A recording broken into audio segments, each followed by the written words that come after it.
உங்கள் தோட்டத்தில் ஆசையாக வளர்க்கும் பூண்டு செடிகளின் நுனிகள் திடீரென்று மஞ்சள் நிறமாக மாறுவதை பார்த்து நீங்கள் எப்போதாவது கவலைப்பட்டிருக்கிறீர்களா?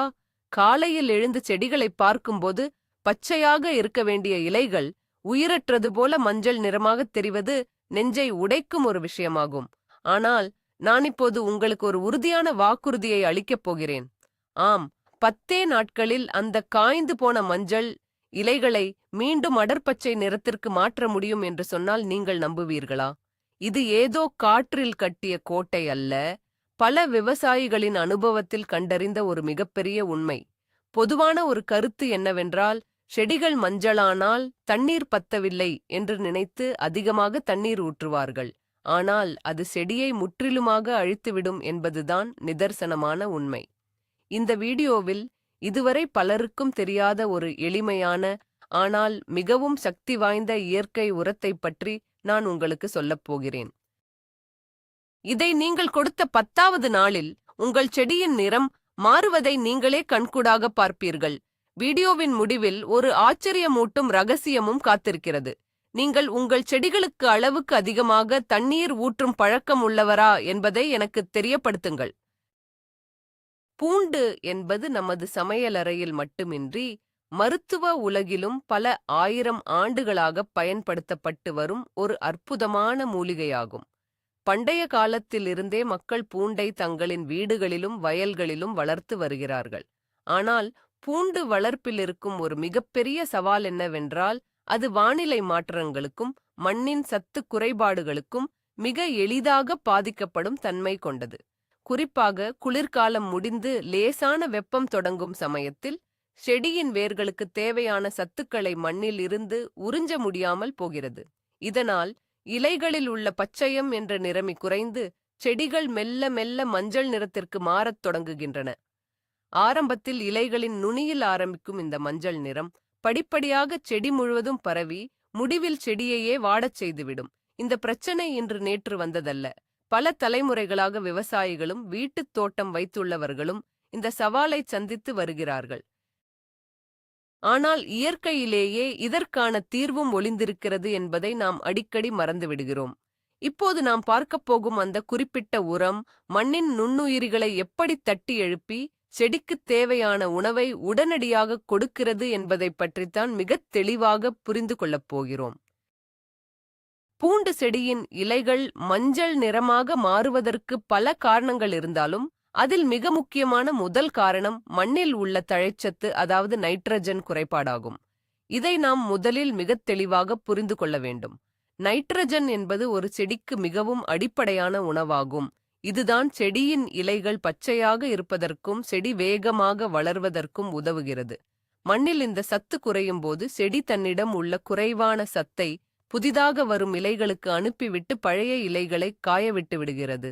இதனால்தான் முதலில் கீழ்ப்பகுதியில் உள்ள இலைகள் அல்லது இலைகளின் நுனிப்பகுதிகள் மஞ்சள் நிறமாக மாறுகின்றன. இதை நாம் ஒரு மனிதனுக்கு ஏற்படும் இரத்த சோகையோடு ஒப்பிடலாம்.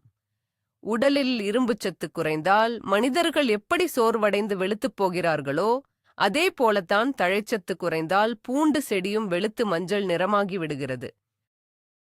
பல நேரங்களில் நாம் இதை ஏதோ பெரிய நோய் என்று நினைத்து தேவையற்ற பூச்சிக்கொல்லிகளை அடித்து செடியை மேலும் பலவீனமாக்கி விடுகிறோம். எனவே பிரச்சனையின் ஆணிவேர் என்ன என்பதை கண்டறிவதுதான் வெற்றிகரமான விவசாயத்தின் முதல் படியாகும். இந்த நைட்ரஜன் பற்றாக்குறையை இயற்கையான முறையில் எப்படி சரி செய்வது என்பதைத்தான் நாம் அடுத்து பார்க்கப் போகிறோம். செடிகள் மஞ்சள் நிறமாக மாறும்போது நாம் செய்யும் மிகச் சாதாரணமான ஆனால் மிகப்பெரிய தவறு என்னவென்று தெரியுமா? செடிக்கு தண்ணீர் பத்தவில்லை என்று நினைத்துக்கொண்டு தினமும் அல்லது அடிக்கடி தண்ணீர் ஊற்றுவதுதான். இது ஒரு மிகப்பெரிய கட்டுக்கதையாகும். பூண்டு செடிக்கு எப்போதுமே மிதமான ஈரப்பதம் மட்டுமே தேவைப்படும். நீங்கள் அதிகமாக தண்ணீர் ஊற்றும்போது மண்ணில் உள்ள சிறு சிறு காற்று இடைவெளிகள் அனைத்தும் தண்ணீரால் அடைக்கப்பட்டு விடுகின்றன. இதனால் செடியின் வேர்களுக்கு சுவாசிக்க காற்று கிடைக்காமல் வேர்கள் மூச்சுத் திணறி அழுக ஆரம்பிக்கின்றன. வேர்கள் அழுகிவிட்டால் மண்ணில் எவ்வளவு சத்துக்கள் இருந்தாலும் அதை செடியால் உறிஞ்ச முடியாது. இதை ஒரு உதாரணத்தோடு சொல்ல வேண்டுமென்றால், தொண்டையில் அடைப்பு உள்ள ஒருவருக்கு எவ்வளவு சுவையான உணவை கொடுத்தாலும் அவரால் சாப்பிட முடியாது அல்லவா? அதே நிலைமைதான் இங்கு உங்கள் பூண்டு செடிக்கும் ஏற்படுகிறது. எனவே இலைகள் மஞ்சள் நிறமாக மாறினால் உடனடியாக தண்ணீர் ஊற்றுவதை நிறுத்துங்கள். மண்ணின் மேல்புறம் நன்றாக காய்ந்த பிறகு மட்டுமே அடுத்த முறை தண்ணீர் கொடுக்க வேண்டும்.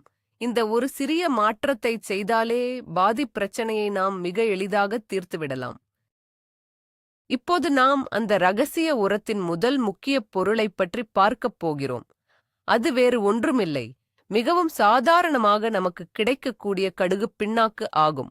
கடுகுப் பிண்ணாக்கு என்பது இயற்கையாகவே நைட்ரஜன், பாஸ்பரஸ் மற்றும் பொட்டாசியம் ஆகிய 3 முக்கிய சத்துக்களையும் தன்னுள் அடக்கிய ஒரு பொக்கிஷமாகும்.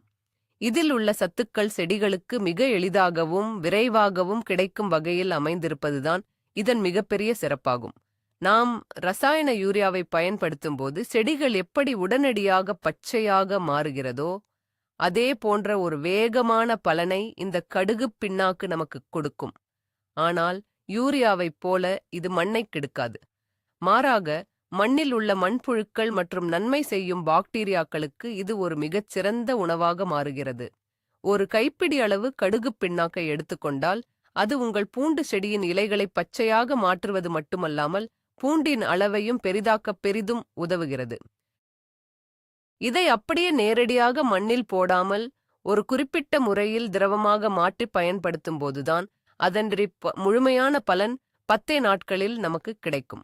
அதை எப்படி செய்வதென்று தொடர்ந்து பார்ப்போம். நமது ரகசிய உரத்தின் இரண்டாவது மிக முக்கியமான பொருள் என்னவென்றால் அது சாம்பலாகும். விறகு அல்லது காய்ந்த இலைகளை எரித்து கிடைக்கும் சாம்பலில் இயற்கையாகவே பொட்டாசியம் மற்றும் கால்சியம் சத்துக்கள் மிக அதிக அளவில் நிறைந்துள்ளன. பூண்டு செடியை பொறுத்தவரை அதனுடைய தண்டுப்பகுதி மிகவும் வலுவாக இருக்க வேண்டும். அதேபோல பூண்டுப்பல் மண்ணுக்குள் பெரிதாக உருவாவதற்கு பொட்டாசியம் சத்து மிக மிக அவசியமான ஒன்றாகும். பல நேரங்களில் நைட்ரஜன் மட்டும் அதிகமாக கொடுத்தால் செடி உயரமாக வளருமே தவிர தண்டு வலுவில்லாமல் வளைந்து கீழே விழுந்துவிடும். இந்த குறையை போக்கத்தான் நாம் சாம்பலை பயன்படுத்துகிறோம். மேலும் இந்த சாம்பலுக்கு இன்னொரு மிகப்பெரிய மருத்துவ குணமும் இருக்கிறது. அதாவது பூண்டு செடியின் வேர்களில் ஏற்படும் பூஞ்சை தொற்று மற்றும் வேர் அழுகல் நோயை இது இயற்கையாகவே தடுத்து நிறுத்துகிறது. இதை ஒரு சிறந்த கிருமிநாசினி என்று கூட சொல்லலாம். ஒரு செடிக்கு ஒரு தேக்கரண்டி என்ற அளவில் சாம்பலை பயன்படுத்தினாலே போதுமானது. ஆனால் இதையும் கடுகுப் பிண்ணாக்கையும் எப்படி சரியாக இணைத்து பயன்படுத்துவது என்பதில்தான் சூட்சுமமே அடங்கியுள்ளது. ஏனெனில் தவறான முறையில் சேர்த்தால் அது செடிகளுக்கு பாதிப்பை ஏற்படுத்திவிடும். இந்த 2 அற்புதமான பொருட்களையும், அதாவது கடுகுப் பிண்ணாக்கு மற்றும் சாம்பல் ஆகியவற்றை எப்படி சரியான விகிதத்தில் கலந்து ஒரு திரவ உரத்தை தயாரிப்பது என்று இப்போது பார்ப்போம். முதலில் ஒரு பெரிய பிளாஸ்டிக் வாளி அல்லது மண்பானையை எடுத்துக்கொள்ளுங்கள். அதில் சுமார் 2 லிட்டர் நல்ல தண்ணீரை ஊற்றுங்கள். இதனுடன் 100 கிராம் அளவிற்கு கடுகுப் பிண்ணாக்கை போட்டு நன்றாக கலக்கிவிடுங்கள். கடுகுப் பிண்ணாக்கு தண்ணீரில் முழுமையாக கரைய சில நாட்கள் ஆகும். எனவே இதை ஒரு மூடி போட்டு நிழலான இடத்தில் சுமார் 3 முதல் 4 நாட்கள் வரை அப்படியே புளிக்கவிட வேண்டும். தினமும் ஒரு குச்சியை வைத்து இந்த கலவையை காலையிலும் மாலையிலும் நன்றாக கலக்கி விடுவது மிகவும் அவசியமாகும். இப்படிச் செய்வதால் அதில் காற்று நன்றாக பரவி நன்மை செய்யும் நுண்ணுயிரிகள் பல மடங்கு பெருகும். 4வது நாள் பார்க்கும்போது இந்த கலவையிலிருந்து ஒரு விதமான புளித்த வாசனை வரும். அதுதான் இந்த உரம் தயாராகிவிட்டது என்பதற்கான சரியான அறிகுறியாகும். இந்த நொதித்தல் முறைதான் செடிகளுக்கு சத்துக்களை உடனடியாக எடுத்துக்கொள்ளும் வடிவத்தில் மாற்றிக் கொடுக்கிறது. இந்த முறையில் தயாரிக்கப்பட்ட உரம் ஒரு அமிர்தத்திற்கு சமமானதென்றால் அது மிகையாகாது. கடுகு பிண்ணாக்கு கரைசல் நன்றாக புளித்து தயாரானதும் அதை அப்படியே நேரடியாக செடிகளுக்கு ஊற்றிவிடக் கூடாது. இது மிகவும் வீரியம் நிறைந்த ஒரு கரைசலாகும். எனவே இந்த 2 லிட்டர் கரைசலுடன் மேலும் 10 லிட்டர் சாதாரண தண்ணீரைச் சேர்த்து நன்றாக நீர்த்து போகச் செய்ய வேண்டும். கரைசலின் நிறம் ஒரு மெல்லிய தேநீர் போல மாற வேண்டும். இப்போது இதனுடன் நாம் முன்பு பார்த்த அந்த மரச் சாம்பலை சேர்க்கப் போகிறோம். சுமார் 100 கிராம் அளவுள்ள நல்ல சுத்தமான சாம்பலை எடுத்து இந்த நீர்த்த கரைசலுடன் சேர்த்து நன்றாக கலக்குங்கள். சாம்பல் முழுமையாக கரையாது என்றாலும் அதில் உள்ள சத்துக்கள் உடனடியாக தண்ணீரில் இறங்கிவிடும். இப்பொழுது இந்த திரவம் நைட்ரஜன், பாஸ்பரஸ், பொட்டாசியம் மற்றும் பூஞ்சைக்கொல்லி ஆகிய அனைத்தும் கலந்த ஒரு முழுமையான சத்து டானிக்காக மாறிவிட்டது. இதை தயாரிக்கும் போது ஒரு விஷயத்தை நீங்கள் கட்டாயம் நினைவில் கொள்ள வேண்டும். செம்பு அல்லது இரும்பு பாத்திரங்களில் இதை தயாரிக்க வேண்டாம். பிளாஸ்டிக் அல்லது மண் பாத்திரங்கள் மட்டுமே இதற்கேற்ற மிகச் சிறந்த தேர்வாகும். ஏனெனில் உலோகப் பாத்திரங்களில் இது வேதியியல் மாற்றத்தை ஏற்படுத்த வாய்ப்புள்ளது. தயார் செய்த இந்த சக்தி வாய்ந்த திரவ உரத்தை எப்போது எப்படி பூண்டு செடிகளுக்கு கொடுக்க வேண்டும் என்பது அடுத்த மிக முக்கியமான படியாகும். எந்த ஒரு உரமாக இருந்தாலும் அதை கொடுப்பதற்கு ஒரு சரியான நேரம் இருக்கிறது. இந்த உரத்தை அதிகாலையில் சூரியன் உதிக்கும் நேரத்திலோ அல்லது மாலையில் சூரியன் மறைந்த பிறகோ கொடுப்பதுதான் மிகச் சிறந்தது. மதிய நேரத்தில் கடுமையான வெயில் அடிக்கும்போது எந்த உரத்தையும் செடிகளுக்கு கொடுக்கக்கூடாது. உரம் கொடுப்பதற்கு முன்பாக உங்கள் பூண்டு செடிகளைச் சுற்றியுள்ள மண்ணை ஒரு சிறிய குச்சி அல்லது கருவியைக் கொண்டு லேசாக கிளறிவிட வேண்டும். இப்படிச் செய்வதால் மண் இலகுவாகி நாம் ஊற்றும் உரம் நேரடியாகவும் விரைவாகவும் வேர்களைச் சென்றடையும். மண்ணை கிளறும்போது பூண்டின் வேர்களுக்கோ அல்லது உருவாகி வரும் பூண்டு பற்களுக்கோ எந்தவித சேதாரமும் ஏற்படாமல் மிகவும் கவனமாகச் செயல்பட வேண்டும்.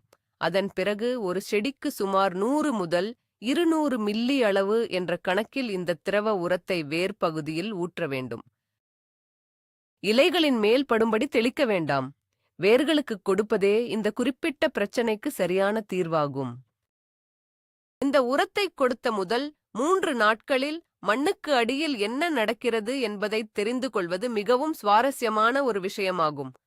நாம் கொடுத்த இந்த கரைசல் நேரடியாக வேர்களைச் சென்றடைந்தவுடன் மண்ணில் உள்ள கோடிக்கணக்கான நுண்ணுயிரிகள் விழித்துக் கொள்கின்றன. இந்த நுண்ணுயிரிகள் கடுகு பிண்ணாக்கில் உள்ள புரதத்தை உடைத்து செடிகள் உறிஞ்சக்கூடிய நைட்ரேட்டாக மாற்றுகின்றன. அதே நேரத்தில் சாம்பலில் உள்ள பொட்டாசியம் வேர்களை பலப்படுத்தி மண்ணில் உள்ள ஈரப்பதத்தை உறிஞ்சும் திறனை அதிகரிக்கிறது. இதுவரை பசியால் வாடிக்கொண்டிருந்த பூண்டு செடியின் வேர்கள் இப்போது தடையின்றி சத்துக்களை உறிஞ்சத் தொடங்குகின்றன. இந்த முதல் 3 நாட்களில் செடியின் வெளிப்பக்கத்தில் பெரிய அளவில் எந்த மாற்றமும் உங்களுக்கு தெரியாது. ஆனால் உள்ளுக்குள் செடி தன்னை தானே சரி செய்யும் ஒரு மிகப்பெரிய மருத்துவ பியார்கேரியா நடந்து கொண்டிருக்கும். இதை ஒரு தீவிர சிகிச்சை பிரிவில் இருக்கும் நோயாளி மெல்ல மெல்ல குணமடைவதோடு ஒப்பிடலாம். எனவே உரம் கொடுத்தவுடன் உடனடியாக இலைகள் பச்சையாக மாறவில்லையே என்று அவசரப்பட்டு மீண்டும் வேறு ஏதாவது உரங்களை போட வேண்டாம். பொறுமை மிகவும் அவசியம். 4வது நாள் முதல் 6வது நாள் வரையிலான காலகட்டத்தில் உங்கள் கண்களுக்கு புலப்படும் வகையிலான மாற்றங்கள் மெல்ல மெல்லத் தெரிய ஆரம்பிக்கும். நீங்கள் செடியின் அடிப்பகுதியை கூர்ந்து கவனித்தால் தண்டுப்பகுதிக்கும் இலைகளுக்கும் இடையே ஒரு புதிய பச்சையம் உற்பத்தியாகி இருப்பது தெரியும். வெளிர் மஞ்சள் நிறத்தில் இருந்த இலைகள் இப்போது லேசான இளம் பச்சை நிறத்திற்கு மாறத் தொடங்கும். இது செடி சத்துக்களை முழுமையாக உள்வாங்கி சூரிய ஒளியின் உதவியோடு உணவை தயாரிக்கத் தொடங்கிவிட்டது என்பதற்கான உறுதியான சான்றாகும். குறிப்பாக செடியின் நடுப்பகுதியில் இருந்து வரும் புதிய இலைகள் எந்தவிதமான மஞ்சள் நிறமும் இல்லாமல் மிகத் தெளிவான பச்சை நிறத்தில் வெளிவருவதை நீங்கள் பார்க்கலாம். இது உங்களுக்கு ஒரு மிகப்பெரிய நம்பிக்கையையும் மகிழ்ச்சியையும் கொடுக்கும். இந்த நாட்களில் நீங்கள் செய்ய வேண்டியது ஒன்றே ஒன்றுதான். மண்ணின் ஈரப்பதத்தை தொடர்ந்து கண்காணிப்பது மட்டுமே. மேல் மண் காய்ந்திருந்தால் மட்டுமே லேசாக தண்ணீர் தெளிக்க வேண்டும். அளவுக்கு அதிகமாக தண்ணீர் ஊற்றி நடந்து கொண்டிருக்கும் இந்த நல்ல மாற்றத்தை கெடுத்துவிடக்கூடாது என்பதில் மிகவும் கவனமாக இருங்கள். சிலர் நினைக்கலாம், இவ்வளவு சிரமப்பட்டு இதையெல்லாம் செய்வதற்கு பதிலாக கடையில் விற்கும் ரசாயன யூரியாவை ஒரு கைப்பிடி வாங்கி போட்டால் செடி உடனே பச்சையாகி விடுமே என்று. இது ஒரு மிகப்பெரிய மாயையாகும். ரசாயன யூரியாவை போடும்போது செடி உடனடியாக பச்சையாக மாறுவது உண்மைதான். ஆனால் அது தற்காலிகமானது மட்டுமே. யூரியா செடியின் வளர்ச்சியை மட்டுமே தூண்டுமே தவிர பூண்டின் அளவை பெரிதாக்க உதவாது. அது மட்டுமல்லாமல் ரசாயன உரங்கள் மண்ணில் உள்ள நுண்ணுயிரிகளை அழித்து மண்ணை நாளடைவில் மலடாக்கிவிடும். ஆனால் நாம் இப்போது பயன்படுத்திய இந்த இயற்கை உரம் அப்படிப்பட்டதல்ல. இது மண்ணின் வளத்தை நிரந்தரமாக பாதுகாக்கிறது. கடுகு பிண்ணாக்கு மெதுவாக சத்துக்களை வெளியிடும் தன்மை கொண்டது. எனவே செடிக்கு அடுத்த 1 மாதத்திற்கு தேவையான உணவு கொஞ்சம் கொஞ்சமாக கிடைத்துக் கொண்டே இருக்கும். ஒருமுறை இந்த இயற்கை முறையை பழகிவிட்டால் பிறகு உங்கள் பூண்டு செடிகள் எப்போதுமே ஆரோக்கியமாகவும் எந்த நோய் தாக்குதலும் இல்லாமல் வலுவாகவும் இருப்பதை நீங்களே உணர்வீர்கள். இயற்கை விவசாயம் என்பது இயற்கையோடு இணைந்து செயல்படுவதாகும். இந்த 10 நாள் சிகிச்சை முறையில் செடிக்குத் தேவையான சில நுண் சத்துக்களைப் பற்றியும் நாம் பேச வேண்டும். முக்கிய சத்துக்கள் எவ்வளவு அவசியமோ அதே அளவுக்கு நுண்ணூட்டச் சத்துக்களும் அவசியமாகும். இதற்காக நாம் கடைகளில் சென்று எந்த டானிக்கையும் வாங்கத் தேவையில்லை.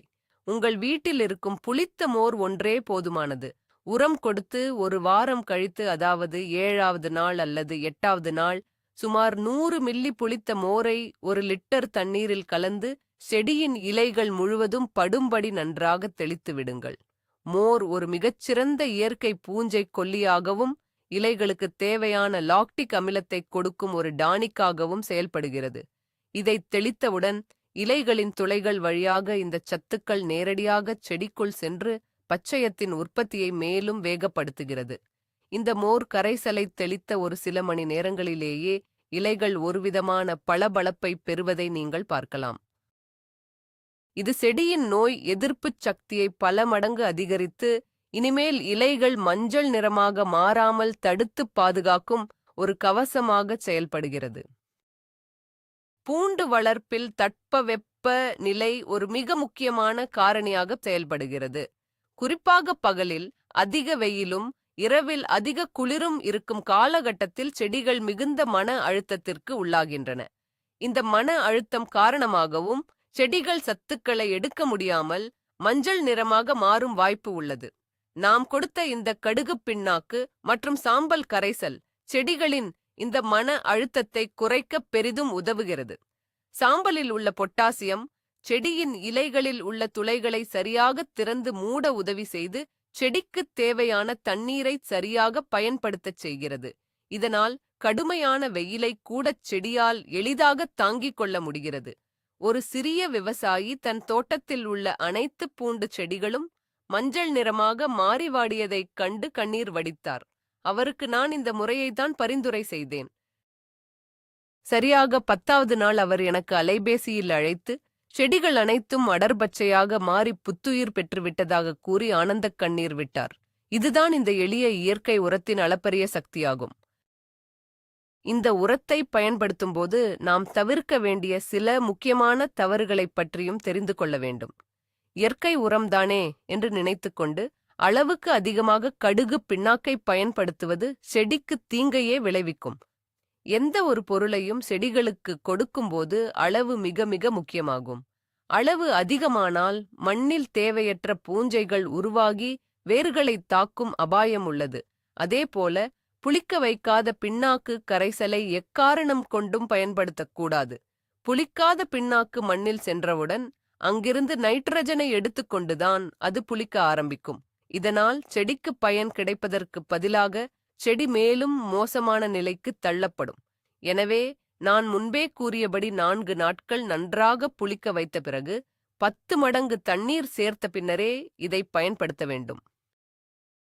இந்த விதிமுறைகளை சரியாக பின்பற்றினால்தான் நாம் எதிர்பார்க்கும் அந்த 10 நாள் மேஜிக் நமது தோட்டத்தில் எந்தவித பிரச்சனையும் இல்லாமல் மிகச் சிறப்பாக நடக்கும் என்பதை எப்போதுமே மனதில் வைத்துக் கொள்ளுங்கள். 8வது மற்றும் 9வது நாட்களில் உங்கள் பூண்டு செடிகளை நீங்கள் உன்னிப்பாக கவனிக்க வேண்டும்.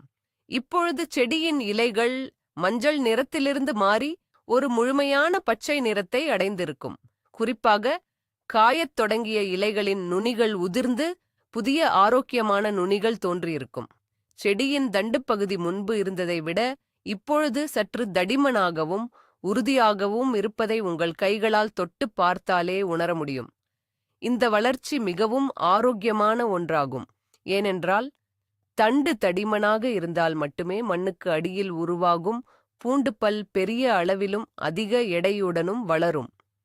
இலைகள் எவ்வளவு அகலமாகவும் பச்சையாகவும் இருக்கிறதோ அந்தளவுக்கு பூண்டின் விளைச்சலும் அமோகமாக இருக்கும் என்பது விவசாயத்தின் எழுதப்படாத விதியாகும். நீங்கள் உரம் கொடுத்த பிறகு ஏற்பட்ட இந்த மாற்றங்களை புகைப்படம் எடுத்து வைத்துக் கொண்டால் அடுத்த முறை உங்களுக்கு அது ஒரு மிகப்பெரிய வழிகாட்டியாகவும் ஊக்கமாகவும் அமையும். ஒவ்வொரு செடியும் உங்களிடம் பேசும் மொழியை புரிந்து கொள்வதுதான் ஒரு சிறந்த தோட்டக்காரரின் மிகச் சிறந்த கலையாகும். 10வது நாள், நீங்கள் எதிர்பார்த்த அந்த முழுமையான முடிவை உங்கள் கண்களால் காணும் நாளாகும். நீங்கள் எந்தச் செடிகள் காய்ந்து போய் இறந்துவிடும் என்று நினைத்தீர்களோ, அந்தச் செடிகள் அனைத்தும் இப்போது அடர்ந்த பச்சை நிறத்தில் வானத்தைப் பார்த்து நேராக நிமிர்ந்து நிற்கும். இலைகளில் ஒரு தனித்துவமான பளபளப்பு இருக்கும். செடியைச் சுற்றி லேசான பூண்டு வாசனை வீசத் தொடங்கும். இது அந்தச் செடி முழுமையான ஆரோக்கியத்தை அடைந்துவிட்டது என்பதற்கான நற்சான்றிதழாகும். இனிமேல் இந்தச் செடிகள் மண்ணுக்கு அடியில் உள்ள பூண்டு பற்களை பெரிதாக்கும் வேலையை மட்டுமே முழு மூச்சாகச் செய்யும். இந்த ஒரு எளிய முறை உங்கள் பல மாத உழைப்பையும் பணத்தையும் காப்பாற்றியிருப்பதோடு உங்கள் மனதுக்கு ஒரு எல்லையற்ற மகிழ்ச்சியையும் திருப்தியையும் கொடுத்திருக்கும் என்பதில் எந்தச் சந்தேகமும் இல்லை. இயற்கையோடு இணைந்து நாம் செய்யும் ஒவ்வொரு சிறு செயலும் நமக்கு 100 மடங்கு நன்மையாக திரும்பக் கிடைக்கும் என்பதற்கு இது ஒரு மிகச் சிறந்த எடுத்துக்காட்டாகும். இனிமேல் பூண்டு செடிகள் மஞ்சளானால் நீங்கள் பயப்பட வேண்டிய அவசியமே இல்லை. உங்களிடம் ஒரு நிரூபிக்கப்பட்ட சக்தி வாய்ந்த தீர்வு உங்கள் கைகளிலேயே இருக்கிறது. இந்த வெற்றிகரமான மாற்றத்திற்குப் பிறகு செடிகளின் பராமரிப்பை நாம் கைவிட்டுவிடக்கூடாது. செடிகள் பச்சையாக மாறிவிட்டதே என்று தண்ணீர் ஊற்றுவதை முற்றிலுமாக நிறுத்திவிடுவதோ அல்லது மீண்டும் ரசாயன உரங்களைச் சேர்ப்பதோ கூடாது. இப்பொழுது மண் மிகவும் வளமாக இருக்கிறது. இந்த வளத்தை தொடர்ந்து பாதுகாக்க 15 நாட்களுக்கு ஒரு முறை இதேபோல நீர்த்துப்போன புளித்த மோர் கரைசலையோ அல்லது பஞ்சகவ்யா போன்ற எளிய இயற்கை உரங்களையோ லேசாக கொடுத்து வரலாம். மண்ணின் மேல் பகுதியில் காய்ந்த சருகுகளை பரப்பி மூடாக்கு அமைப்பது மிகவும் நல்லதாகும். இது மண்ணின் ஈரப்பதத்தை பாதுகாப்பதோடு நுண்ணுயிரிகள் தொடர்ந்து பெருகவும் ஒரு பாதுகாப்பான சூழ்நிலையை உருவாக்கிக் கொடுக்கிறது. பூண்டு அறுவடைக்கு தயாராகும் வரை, அதாவது இலைகள் இயற்கையாகவே முதிர்ந்து காயத் தொடங்கும் வரை, இந்த முறையான பராமரிப்பு மட்டுமே உங்கள் செடிகளுக்கு போதுமானதாகும். நீங்கள் இயற்கையை எவ்வளவு தூரம் நேசித்து பாதுகாக்கிறீர்களோ அந்த அளவுக்கு அது உங்கள் தோட்டத்தில் பல மடங்கு விளைச்சலாகவும் நல்ல லாபமாகவும் திரும்பக் கொடுக்கும் என்பதை நான் உறுதியாகச் சொல்வேன். பலர் என்னிடம் கேட்கும் ஒரு கேள்வி, இந்த முறையை பூண்டுக்கு மட்டும்தான் பயன்படுத்த முடியுமா அல்லது மற்ற செடிகளுக்கும் பயன்படுத்தலாமா என்பதுதான். இது ஒரு மிகச் சிறந்த கேள்வியாகும். இந்த கடுகு பிண்ணாக்கு மற்றும் சாம்பல் கலந்த திரவ உரம் வெங்காயம், தக்காளி, கத்தரி, மிளகாய் போன்ற அனைத்து விதமான காய்கறி செடிகளுக்கும் ரோஜா மல்லிகை போன்ற பூச்செடிகளுக்கும் கூட ஒரு மிகச் சிறந்த சத்து டானிக் ஆகச் செயல்படும். எந்தச் செடியின் இலைகள் மஞ்சள் நிறமாக மாறினாலும் தழைச்சத்து குறைபாடாக இருக்கும் பட்சத்தில் தயங்காமல் நீங்கள் இந்த முறையை பயன்படுத்தலாம். ஆனால் ஒவ்வொரு செடியின் வயதிற்கும் அளவிற்கும் ஏற்றவாறு ஊற்றும் உரத்தின் அளவை மட்டும் சற்று கூட்டியோ குறைத்தோ கொடுக்க வேண்டும். ஒரு முறை இந்த உரத்தை தயாரித்து பயன்படுத்த பழகிவிட்டால் பிறகு நீங்கள் கடைகளுக்குச் சென்று விலையுயர்ந்த உரங்களை வாங்குவதையே முற்றிலுமாக நிறுத்திவிடுவீர்கள். இது செலவே இல்லாத ஆனால் பலன் தரக்கூடிய ஒரு மிகச்சிறந்த தற்சார்பு விவசாய முறையாகும். இதை நீங்களும் உங்கள் வீடுகளில் செய்து பார்த்து உங்கள் தோட்டத்தின் செழிப்பை நீங்களே அதிகரிக்க முடியும். பூண்டு வளர்ப்பில் இன்னொரு சிறிய ரகசியத்தையும் நான் இங்கே பகிர விரும்புகிறேன். நீங்கள் பூண்டு நடும்போது பெரிய மற்றும் ஆரோக்கியமான பற்களை மட்டுமே தேர்வு செய்து நட வேண்டும். விதையே பலவீனமாக இருந்தால் நீங்கள் எவ்வளவுதான் சிறந்த உரம் கொடுத்தாலும் செடி வீரியமாக வளராது. நல்ல தரமான விதையை தேர்ந்தெடுப்பதுதான் முதல் படியாகும். நட்ட பிறகு சரியாக 30 நாட்கள் கழித்து லேசாக களைகளை எடுத்துவிட்டு இந்த வீடியோவில் நான் கூறியது போல உரம் கொடுப்பது ஒரு மிகச் சிறந்த கால அட்டவணையாகும். களைகள் அதிகமாக இருந்தால் நாம் செடிக்குக் கொடுக்கும் சத்துக்கள் முழுவதையும் அந்த களைகளே உறிஞ்சிவிடும். எனவே செடியைச் சுற்றி எப்போதுமே சுத்தமாக வைத்திருக்க பழகுங்கள். மேலும் பூண்டுச் செடிக்கு அதிக வெளிச்சம் தேவைப்படும் என்பதால் நிழலான இடங்களில் இதை வளர்ப்பதை தவிர்க்க வேண்டும். நல்ல சூரிய ஒளியும் நாம் இப்போது பார்த்த இந்த சத்து நிறைந்த திரவ உரமும் சேர்ந்தால் உங்கள் தோட்டத்தில் விளையும் பூண்டின் தரத்தை பார்த்து உங்கள் பக்கத்து வீட்டுக்காரர்களே ஆச்சரியப்படுவார்கள் என்பது உறுதி. இயற்கை விவசாயம் என்றாலே அது மிக மெதுவாகத்தான் வேலை செய்யும் என்ற ஒரு தவறான எண்ணம் நம் மக்கள் மத்தியில் ஆழமாக பதிந்துள்ளது. ஆனால் சரியான பொருளை சரியான முறையில் சரியான நேரத்தில் பயன்படுத்தினால் அது ரசாயன உரங்களை விட மிக வேகமாகவே வேலை செய்யும் என்பதை இந்த 10 நாள் மாற்றம் உங்களுக்கு தெளிவாக புரிய வைத்திருக்கும். கடுகுப் பிண்ணாக்கை புளிக்க வைப்பது என்ற அந்த ஒரு சிறிய தொழில்நுட்பம்தான் இதற்கு காரணமாகும். நம் முன்னோர்கள் இதைப் போன்ற பல எளிய தத்துவங்களைப் பயன்படுத்தி தான் விவசாயத்தைச் செழிக்கச் செய்தார்கள். நாம் அந்த அறிவை மீண்டும் தேடிப் பிடித்து நடைமுறைப்படுத்த வேண்டிய நேரம் இதுவாகும். இந்த அறிவு ஏதோ புத்தகங்களில் மட்டும் படிப்பதற்கானது அல்ல, களத்தில் இறங்கி கைகளை மண்ணில் வைத்துச் செயல்படுத்துவதற்கானதாகும். உங்கள் தோட்டத்திலுள்ள செடிகள் ஒவ்வொன்றும் ஒரு குழந்தையைப் போன்றது. அவை என்ன கேட்கிறது என்பதை அதன் இலைகள் மூலமாக புரிந்து கொண்டு அதற்கேற்ற உணவை இயற்கையான முறையில் கொடுக்கும்போது கிடைக்கும் மன நிறைவிற்கு ஈடு இணையே கிடையாது. இறுதியாக ஒரு விஷயத்தை நினைவில் கொள்ளுங்கள். விவசாயம் அல்லது தோட்டக்கலை என்பது எந்திரத்தனமான ஒரு வேலை அல்ல. அது பொறுமை, கவனிப்பு மற்றும் இயற்கையுடனான ஒரு ஆழமான பிணைப்பை கோரும் ஒரு கலையாகும். உங்கள் பூண்டு செடிகள் மஞ்சள் நிறமாக மாறியதைக் கண்டு நீங்கள் முதலில் பயந்திருக்கலாம், ஆனால் இப்போது அதை சரி செய்வதற்கான வித்தை உங்களுக்கு தெரிந்துவிட்டது. ஒவ்வொரு பிரச்சனையும் நமக்கு ஒரு புதிய பாடத்தை கற்றுத்தருகிறது. அடுத்த முறை உங்கள் தோட்டத்தில் ஒரு செடி வாடினால் உடனடியாக கடையில் சென்று மருந்து வாங்குவதற்கு பதிலாக அதன் வேர்களில் என்ன பிரச்சனை, மண்ணில் என்ன குறைபாடு என்று சிந்திக்கத் தொடங்குவீர்கள். அதுதான் உண்மையான வளர்ச்சி. இந்த 10 நாள் பயணத்தில் நீங்கள் பெற்ற இந்த அறிவு இனி வரும் காலங்களில் உங்கள் தோட்டத்தில் எந்தச் செடியும் வாடாமல் பாதுகாக்க பெரிய அளவில் உதவும். இதை நம்பிக்கையோடு செய்து பாருங்கள், வெற்றி நிச்சயம் உங்களுக்கு கிடைக்கும். இயற்கையை நம்பியவர்கள் என்றுமே கைவிடப்படுவதில்லை என்பது இயற்கை விவசாயத்தின் தாரக மந்திரமாகும். நண்பர்களே, இலைகள் மஞ்சள் நிறமாகி சாகப் போகிறது என்று நாம் நினைத்த ஒரு பூண்டு செடி எப்படி 10 நாட்களில் மீண்டும் உயிர் பெற்று அடர்ந்த பச்சை நிறத்திற்கு மாறியது என்ற அந்த அற்புதமான ரகசியத்தை இப்போது நீங்கள் தெரிந்து கொண்டீர்கள். கடுகு பிண்ணாக்கும் சிறிது சாம்பலும் சேர்ந்து மண்ணில் செய்த அந்த மேஜிக் உங்களை ஆச்சரியப்படுத்தி இருக்கும் என நம்புகிறேன். இந்த எளிய முறை உங்கள் செடியின் நிறத்தை மட்டும் மாற்றவில்லை, அதன் வேர்களை பலப்படுத்தி பெரிய அளவிலான பூண்டுகளை அறுவடை செய்வதற்கான அடித்தளத்தையும் அமைத்துக் கொடுத்துள்ளது. செலவே இல்லாத இந்த இயற்கை உரத்தை உங்கள் தோட்டத்திலும் கண்டிப்பாக பயன்படுத்திப் பாருங்கள். இந்த வீடியோ உங்களுக்கு பயனுள்ளதாக இருந்திருந்தால் மறக்காமல் ஒரு லைக் கொடுங்கள். இது போன்ற பல பயனுள்ள விவசாய ரகசியங்களை தெரிந்து கொள்ள நமது சேனலை இப்போதே சப்ஸ்கிரைப் செய்து கொள்ளுங்கள். இறுதியாக உங்களிடம் ஒரு கேள்வி. நீங்கள் உங்கள் செடிகளுக்கு உரம் கொடுக்க எந்த மாதிரியான இயற்கை பொருட்களை இதுவரை பயன்படுத்தியுள்ளீர்கள்? உங்கள் அனுபவங்களை அல்லது உங்கள் சந்தேகங்களை கீழே கமெண்டில் என்னுடன் பகிர்ந்து கொள்ளுங்கள். அடுத்த வீடியோவில் சந்திப்போம். நன்றி.